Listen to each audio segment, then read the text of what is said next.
Time అవుతుంది, త్వరగా పెళ్లి కుమార్తెను తీసుకురండి. ధనలక్ష్మి, సంజయ్ని తీసుకురా.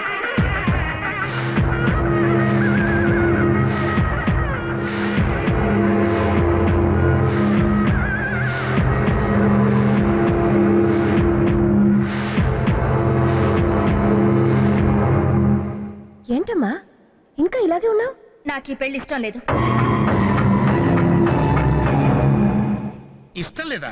అదేంటమ్మా, నువ్వు ఒప్పుకోబట్టే కదా ఈ ముహూర్తం పెట్టించావు. మీరు మర్యాదస్తులను నమ్మి ఈ పెళ్లి ఒప్పుకున్నాను. కానీ మీరింత పరువు తక్కువ మనుషులను తెలిసాక నా మనసు మార్చుకుంటున్నాను. సంధ్య, మేమేమిటో మా కుటుంబ గౌరవం ఏమిటో తెలిసే మాట్లాడుతున్నావా? మీ కుటుంబ గౌరవం గురించి గొప్పతనం గురించి చెప్పాల్సింది మీరు కాదు, మీ రెండో కొడుకు చంద్రశేఖర్. మీరేమంటున్నారో నాకు అర్థం కావట్లేదు. అలాగా, ఒక్క నిమిషం. ఏంట్రా ఇదంతా? అదే తాతయ్య, నాకు అర్థం కావట్లేదు.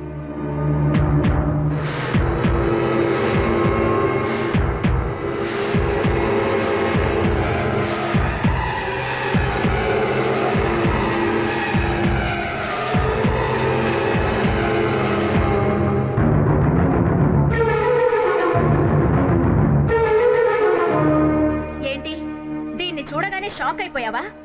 ఎక్కడో ఊటీలో ఉండాల్సింది ఇక్కడికెలా వచ్చిందనా? ఇది నా చెల్లెలు. ఏంట్రా చిన్నబాబు, ఏమైందిరా? మాట్లాడదేమిట్రా? సమాధానం చెప్పు. అడుగుతున్నారుగా, చెప్పు. దీనికి నీకు సంబంధం ఏంటో చెప్పు. నా చెల్లెల్ని ఊటీలో నువ్వు కలవలేదు, నిన్నే ప్రేమించాను, పెళ్లి చేసుకుంటాను అని మాయ మాటలు చెప్పి మోసం చేయలేదు. చెప్పానండి, దీని కళ్ళలోకి సూటిగా చూసి దీని జీవితాన్ని నాశనం చేయలేదని అతను ఒక్క మాట చెప్పానండి. నా తప్పు ఒప్పుకుని తలంచుకుని తాడి కట్టించుకుంటాను. చెప్పానండి. ఓ కుటుంబంతో పెళ్లి సంబంధం కలుపుకోవాలంటే అటేడు తరాలు ఇటేడు తరాలు చూడాలంటారు. నువ్వేంటో నీ క్యారెక్టర్ ఏంటో తెలిసి నువ్వుండే ఇంటికి కోడలుగా వచ్చి నన్నెలా కాపురం చేయమంటావు? చెప్పు. మీలా మాకు ఆస్తి అంతస్తు హోదా లేకపోవచ్చు, కానీ పరువు కోసం ప్రాణం ఇచ్చే ఫ్యామిలీ నుంచి వచ్చిందాన్ని. నా చెల్లెలి జీవితాన్ని నాశనం చేసిన నీ చేత వదిన అని పిలిపించుకోవడానికి నేను సిద్ధంగా లేను. ఈ పెళ్లి జరగదు కాక జరగదు.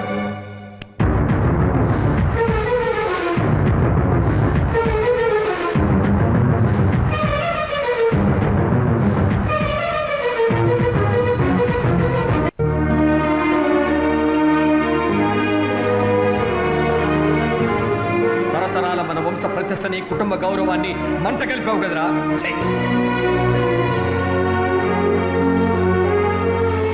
నీ చెడు తిరుగుళ్ళు మానేయమని చిలక చెప్పినట్టు చెప్పాను, వినిపించుకున్నావా?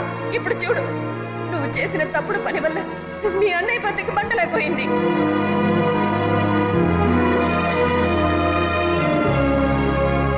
వీళ్ళంతా చీకటి ఉందేమిటి? నాన్నమ్మ ఎక్కడ? అక్కడ కోకున్నారండి.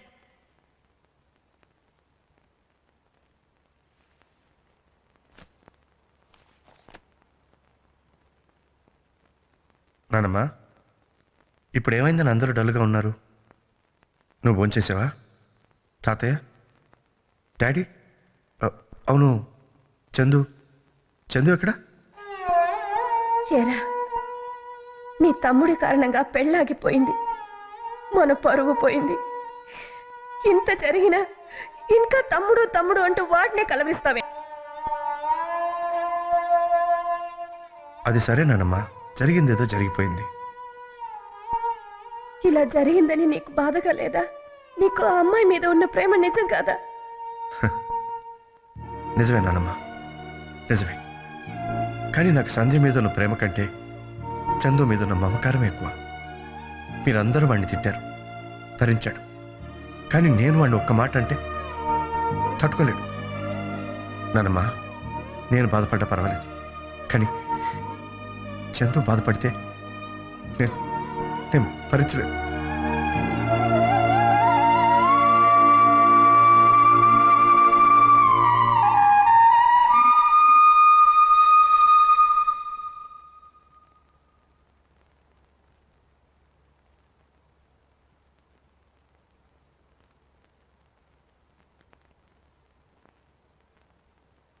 ఇక్కడికి ఎందుకు వచ్చావు? నన్ను క్షమించండి, నేను తప్పు చేశాను. కానీ నేను చేసిన తప్పుకి మా అన్నయ్యని శిక్షించకండి. మా అన్నయ్య బాధపడటం నేను చూడలేను. దయచేసి పెళ్లి ఒప్పుకోండి ప్లీజ్. మీ అన్నయ్య బాధపడుతున్నాడు, మీ ఇంట్లో వాళ్ళు బాధపడుతున్నారని ఫీల్ అవుతున్నావే, నీ వల్ల గీత జీవితం నాశనం అయిపోయిందే, దాని గురించి ఆలోచించావా? దానికే సమాధానం చెప్తావు. కావాలంటే మీ చెల్లెల్ని నేను పెళ్లి చేసుకుంటాను, కానీ మా అన్నయ్య పెళ్లి మాత్రం జరగాలి ప్లీజ్. అంటే మీ అన్నయ్య పెళ్లి జరిపించడం కోసం త్యాగం చేసి నన్ను పెళ్లి చేసుకుంటావా? నాకు ఓ మనసుంది, దాన్ని నువ్వు విరిచేసావని గాని, నాకంటూ ఓ జీవితం ఉంది, దాన్ని నువ్వు నాశనం చేసావని గాని ఇప్పటికీ నీలో పశ్చాత్తాపం లేదు, అవునా? నా చుట్టూ తిరిగి నా మీద ప్రేమ ఉన్నట్టు నటించి నన్ను మోసం చేసి చివరికి నాతో ఒక మాట కూడా చెప్పకుండా ఊరొదిలి వెళ్ళిపోయావు. మళ్ళీ నన్ను కలవాలని గాని కలుస్తానని గాని అనుకోలేదు. ఈ రోజు నా కారణంగా మీ అన్నయ్య పెళ్లి ఆగిపోయింది కాబట్టి నన్ను వెతుక్కుంటూ నా గుమ్మం తొక్కావు. లేకపోతే లైఫ్ లో మళ్ళీ నా ముఖం చూసుండేవాడివా? నీకు నాకంటే మీ అన్నయ్య సంతోషం ముఖ్యం, మీ ఫ్యామిలీ పరువు ప్రతిష్టలు ముఖ్యం. అందుకే నాతో పెళ్లి, దానికి నేను ఒప్పుకోవాలి కదా? తప్పదు కాబట్టి నా మెళ్ళో తాళి కట్టి పెళ్ళాంగా తీసుకెళ్లి నీ ఇంట్లో మూల పడేసి నీ పాటికి నువ్వు చెడు తిరుగులు తిరుగుతుంటే ఓ బానిసలా అన్ని భరుస్తూ బతకమంటావా? ఏ ఆడపిల్లైనా ఓ మంచి వ్యక్తికి భార్య కావాలని కోరుకుంటుంది గాని నీలాంటి తిరిగిపోతూ కాదు. లేదండి, అదంతా ఇంతకు ముందు. ఇప్పుడు నేను మంచివాడిగా మారిపోతాను. మారిపోతాను అని మాటల్లో చెప్పడం కాదు, మారు. కనీసం 6 నెలలైనా మంచివాడిగా మారి చూపించు. 6 నెలలు కాదక్క, 6 జన్మలెత్తినా కూడా ఆయన మారలేడు. గీత ప్లీజ్, కనీసం మీరైనా నన్ను నమ్మండి. నిన్ను నమ్మాల్సింది నేను కాదు గీత. ఒకసారి దాన్ని నమ్మించి మోసం చేశావు, ఇంకోసారి మోసం చేయవని నమ్మకం ఏంటి? రేపు పెళ్ళయ్యాక మళ్ళీ నువ్వు పాత జీవితానికి వెళ్ళవని గ్యారెంటీ ఏంటి? ఓ అబ్బాయి అమ్మాయి మధ్య అన్నిటికన్నా ముఖ్యంగా ఉండాల్సింది నమ్మకం. ఆ నమ్మకం దానికి కలిగించు, మంచివాడిగా మారి చూపించు. మారతాను, తప్పకుండా మారతాను.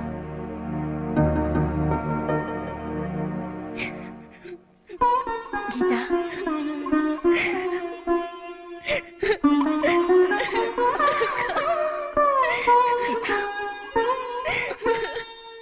ఏమిటో నువ్వు అనేది? గీతని పెళ్లి చేసుకుంటానన్నాను, నన్ను మంచివాడిగా మారమన్నారు. మారతానన్నయ్య, నీకోసం మారతాను. నాకు చాలా సంతోషంగా ఉంది చందు. నా పెళ్లి జరుగుతున్నందుకు కాదు, నువ్వు మంచివాడిగా మారుతున్నందుకు. Really I'm so happy. పెళ్ళయ్యా పెళ్ళి నన్ను వదిలేసి వయసులో ఇంకో పెళ్లి చేసుకుంటున్నావా నువ్వు? నాకు కాదు అంటే నాకా? ఈ వయసులో నీకు 2వ పెళ్లి కావాల్సి వచ్చిందిరా పక్క సచ్చినోడా. పెళ్లి చిన్నబాబు గారికి, చిన్నబాబు గారు మారిపోతారు, పెళ్లి అయిపోతుంది. చిన్నబాబు గారు మారిపోతారా? అవునా? పెళ్లికి బాజా మోగింది, కుమారి శ్రీమతి కానుంది. ఊరుకో, నువ్వు నేను డాన్సింగ్ కడితే ఏనుగు ఎలక పిల్ల కట్టినట్టు ఉంటది. అదే చిన్నబాబు గారికి పెళ్ళైపోయి చిన్నమ్మ గారితో సెట్ట పట్టాలు వేసుకుని ఇద్దరు సిలక గోరింకల్లాగా సెలరేగిపోతా ఉంటే నేను మంచివాడిగా మారిపోతానని చెప్పాను రా. మంచివాడంటే ఎవర్రా? మంచివాడంటే తెలీదా? మంచివాడంటే నేనే. సీరియస్ గా మాట్లాడుతుంటే నువ్వు ఒకడు. ఓకే ఓకే ఓకే ఓకే చూడు బాబు, సిగరెట్ తాగేవాడు సిగరెట్ మానేశాడనుకో వాడు మంచివాడు, మందు తాగేవాడు మందు మానేశాడనుకో వాడు మంచివాడు. నువ్వు అమ్మాయిలు చూడటం మానే, నీ అంత మహానుభావుడు ఈ ప్రపంచంలో ఉండడు. అయితే అమ్మాయిని చూడటం టోటల్ గా మానేస్తాను. టోటల్ గా మానే. ఏది టోటల్ గా? బ్రహ్మాండం. ఓకే. హాయ్ హాయ్ శాంతి. ఈ కితకితలే వద్దంటుంది. ఏంట్రా వాళ్ళు హాయ్ చెప్పారు, నేను తిరిగి హాయ్ చెప్పాను, దీనికేంటి? నువ్వు అమ్మాయిలు చూడటం కాదు, అమ్మాయిలు నిన్ను చూడకుండా ఉండాలి. అది దానికి నన్ను ఏం చేయమంటావరా? ఫర్ ఎగ్జాంపుల్ నన్ను తీసుకో, నాకే అందం తక్కువ లేదు. ఒక్క అమ్మాయి నన్ను చూస్తుందా? చూడదు. ఎందుకని? నీ దగ్గర ఉన్న కారు నా దగ్గర లేదు, నీ దగ్గర ఉన్న డ్రెస్ నా దగ్గర లేదు, నీ దగ్గర ఉన్న పర్సు నా దగ్గర లేదు. ఇవన్నీ నా దగ్గర ఉన్నాయనుకో నా చుట్టూ గబ్బిలాలా ఉంటాయి. లేవు కాబట్టి రావు. నువ్వు కూడా లైన్లోకి వచ్చావనుకో ఒక అమ్మాయి నిన్ను చూడదు. అంటే ఇప్పుడు నేను డ్రెస్ మార్చేది ఎవరు చూడరా? మరి ఇందాక నీ చేసేది అదే కదా. నువ్వు ఇమ్మీడియట్ గా గెటప్ మార్చు, ఒక అమ్మాయి కూడా నిన్ను చూడదు.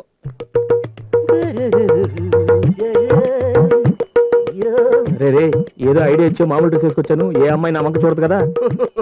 ఈ సాదా సీదా డ్రెస్ లో ఏ అమ్మాయి నిన్ను చూడదు. నిజంగా? తొందరపడకు, వెయిట్ అండ్ సీ. ఓకే. భలే ఛాన్స్ కొట్టేశాను. వీడిని డీ గ్లామరస్ చేసి నేను గ్లామర్ గా తయారైపోయాను. ఇంతకాలం నాకు పడిన అమ్మాయిలు అందరూ ఒకేసారి వరుసగా వచ్చి పడిపోతారో ఏమిటో.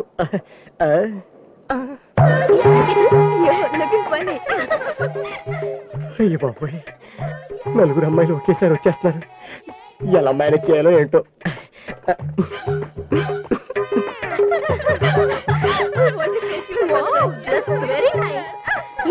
You are looking smart yeah.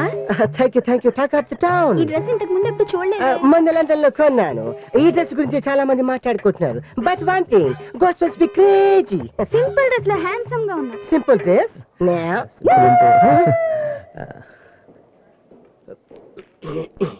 ఎప్పుడు ఇదే డ్రెస్ మెయింటైన్ చేసేందు. చాలా బాగున్నావు. వాడు చూడు పగటి వేషగాళ్ళ వాడి డ్రెస్ వాడి లుక్కును అచ్చం పిట్టల దొరలా ఉన్నాడు. హలో ఏడవకురా, ఏడ్చావంటే ఆ బూచడు పట్టించేస్తాను.